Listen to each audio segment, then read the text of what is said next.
Hi. Today I'm going to talk a little bit about the characters in Othello, and I'm just going to give you a rundown of who's who, who's important, how this is domestic play, and why that domesticity is a parallel to the greater kind of like acts as a microcosm to the whole play. So, got the list of characters here that you're looking at, and we're going to talk about how they interact and relate to each other, and ultimately how they work together. And there are some spoilers in this, so if you're really against spoilers, uh, I sorry. Just kind of like a warning there for you. But one of the things I have found with Shakespeare is that spoiling the end does not necessarily disrupt the actual experience of the play. So just kind of keep that in mind. I won't reveal everything, but I'm going to talk about some of these character dynamics, and that will actually help us understand the whole of the play. So you've been warned. Let's just go ahead and look at this. So I'm just going to talk about love first of all, because we're talking about a domestic sphere here. We're going to talk about how the characters are intertwined and related to each other. So I'm going to use red here, just kind of talk about Othello and Desdemona. So one of the things that Brabantio does, Brabantio's down here. Just talk about Brabantio. Brabantio invites Othello over to his home, and in doing so, because he wants to hear about Othello's adventures. I mean, who wouldn't? This guy's well traveled. He's an outsider. He's exotic in so many ways, and that makes him interesting. And because he's the stranger or the other, as depicted in the story, I mean, his name Othello actually has like other kind of like embedded within it. We have this sense that he's exotic and different, and is kind of a safe way to probe the differences that exist in the world. And so, well, Othello and Brabantio asks Othello to tell his story to him, while Desdemona, doing her household kind of like um, her household duties, I guess you would, her chores, she overhears parts of Othello's story.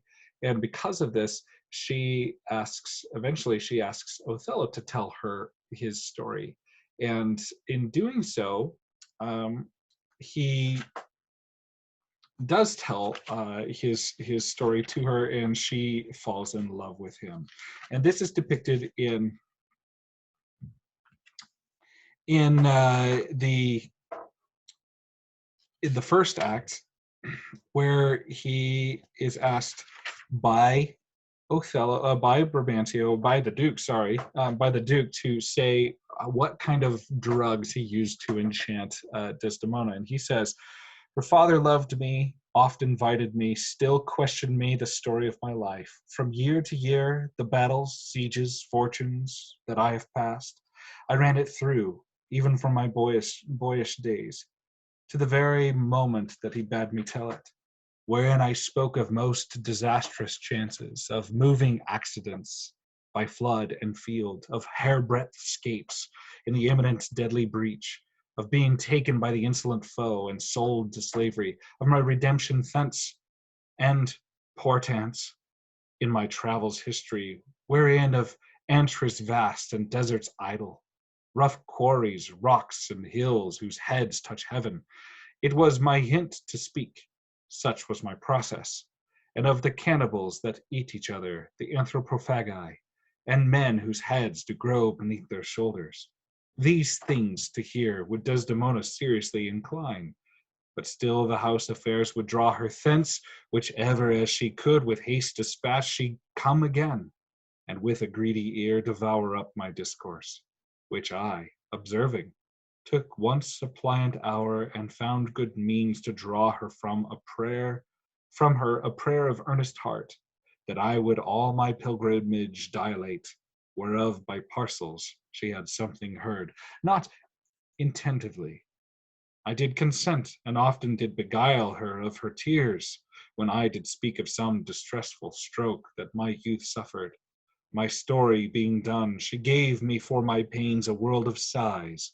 She swore in faith, 'twas strange, 'twas passing strange, 'twas pitiful, 'twas wondrous pitiful. She wished she had not heard it, yet she wished that heaven had made her such a man. She thanked me, and bade me, if I had a friend that loved her, I should but teach him how to tell my story, and that would woo her. Upon this hint I spake. She loved me for the dangers I had passed, and I loved her that she did pity them. This only is the witchcraft I have used. Here comes the lady. Let her witness it. So what we learn here is that Othello tells Desdemona his story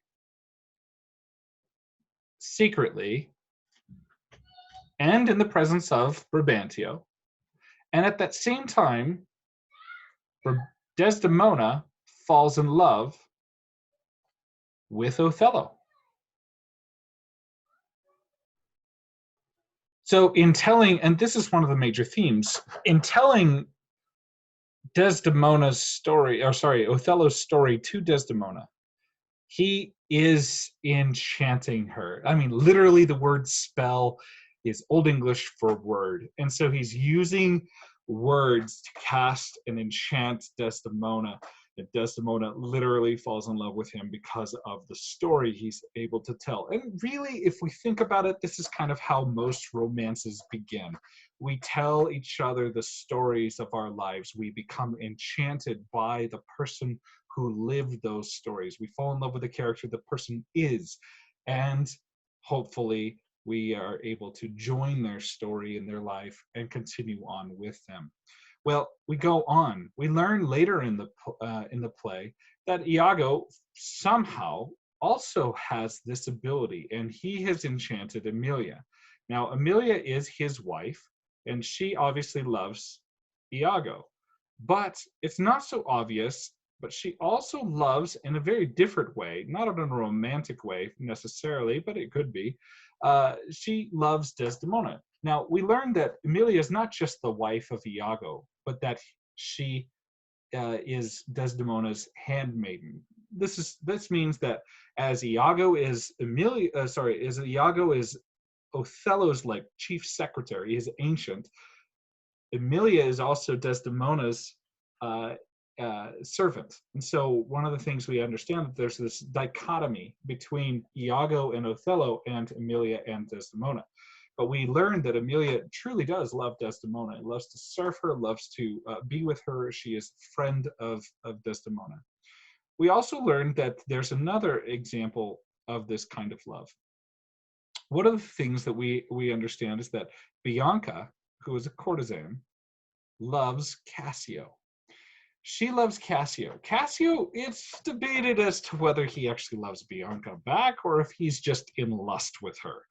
She is a prostitute, and one of the things that we learn is that she is definitely courting him as opposed to him just suing for her favors. And so one of the things we have to understand about that dichotomy is that this is not a normal two-way relationship at first, or at least as it appears to be. Cassio does spend time with Bianca, but he doesn't necessarily give her his whole heart. Then there's Rodrigo. Rodrigo also loves Desdemona. And Rodrigo loves Desdemona, and it's more accurately, he lusts after Desdemona. And of course, this makes him a target for Iago. So one of the things that Iago is able to do is he's able to use Rodrigo because Rodrigo's center is based on Desdemona, and his love for Desdemona is quite potent. So one of the things we need to understand is that there's a lot of love going all over the place, and this is actually the sad thing because I've got all these arrows on the screen here, but one of the things you need to notice is that this is very similar to the death strike or the using kind of like paradigms that I'm going to use in a little bit. That when we understand that all of these arrows point towards Desdemona when it comes to love, That's very different than a couple examples that I'll show you here in a second. So what I'm going to talk about now is I'm going to talk about Iago and how Iago uses people. So I'm just going to change this to blue. And so one of the things that we have to understand is that Iago is a master manipulator, and he's going to take everyone around him to manipulate how he wants them to act. And so the first thing that he starts manipulating is he manipulates Rodrigo. And I've already discussed this a little bit. He uses Rodrigo's love or lust for Desdemona to get Rodrigo to do certain things. We'll talk about that, and so I'll leave some of these arrows up here so you can understand how this all works. Okay. Iago also manipulates Othello, and he's able to manipulate Othello, ironically, through the same kind of love. Only his love is more of a duty. So because he's married Desdemona, he sees that he's got this very, very powerful duty assigned towards Desdemona, that he is not only supposed to take care of her, but that she deserves his absolute loyal trust. Well, Iago, through feigning that he's actually helping Othello fulfill that loyalty, he's actually dismantling that. Iago is also manipulates his wife. Okay, so he manipulates Emilia because of Desdemona. He uses Desdemona as kind of like this major lever because Desdemona is an angelic figure. Everything about Desdemona is supposed to lead us to the ideal Elizabethan kind of understanding of womanhood, the ideal element of a companion, and also the ideal person itself. She is angelic. It's angelic. She's an angel personified, and she's often depicted that way. She's often dressed in white. That's an important aspect. And so he uses Emilia because of her love for Desdemona to get Emilia to do certain things for him. And I won't talk about necessarily what those things are as of yet. But it always comes down to how is Emilia or how is Iago using these characters to manipulate other people. One of the things he also does is he manipulates Cassio.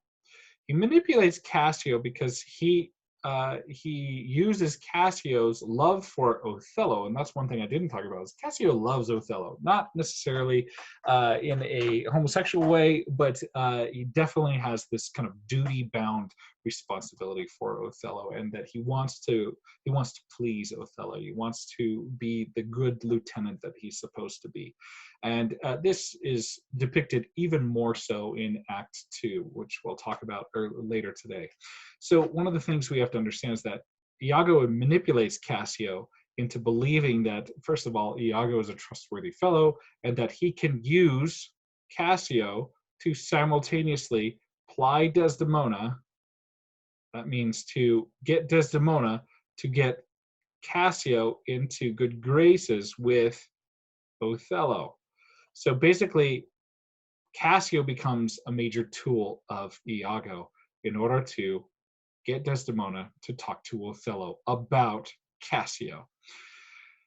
Iago also manipulates other characters in the play. He manipulates Montano. He also manipulates Brabantio at the very beginning of the play. And he manipulates, see here, I'm not sure if he manipulates Lodovico, although I think he tries later on in the play. So you can see there's a complicated mess of arrows here where Iago is deviously manipulating everyone. It's like an integrated, intricate puppet dance where he's pulling the strings on everyone to get them to do certain things that he wants them to do. He even uses Bianca, although not directly, to manipulate Othello and Cassio later. So we're just going to move on, and I'm going to talk about death. So one of the things we have to understand is that this is where the spoilers are, so just kind of keep that in mind. Iago's pervasive influence poisons Othello. And Othello ultimately becomes so jealous of Desdemona. He believes that Desdemona has been unfaithful, and he believes that Desdemona is purely there to make fun of him. And so Iago inadvertently, let's just talk about what Iago does directly. So just gonna say everyone he touches or everyone he talks to ends up dead or seriously injured. The first person to do so is actually Montano. So he convinces Rodrigo to attack Cassio, who attacks Montano because of Rodrigo. So Rodrigo attacks Cassio, and then Cassio attacks Montano. Montano is injured. Okay.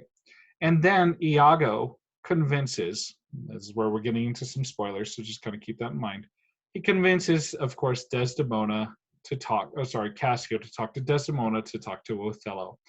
Through that, Iago poisons Othello's mind into convincing Othello that Desdemona is unfaithful.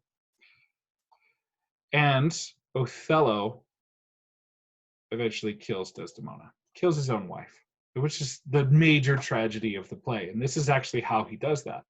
Well, Iago also convinces Rodrigo to try to kill Cassio. Okay. And in so doing, Cassio injures Rodrigo because Cassio's a better fighter. And this is getting messy, but this is kind of how this works. And in so doing, Cassio doesn't kill Rodrigo, so Iago swoops in and tries to save the day, and he kills Rodrigo. So Iago eventually kills his own tool, in doing so. Brabantio, having lost his daughter to the Moor, kills himself.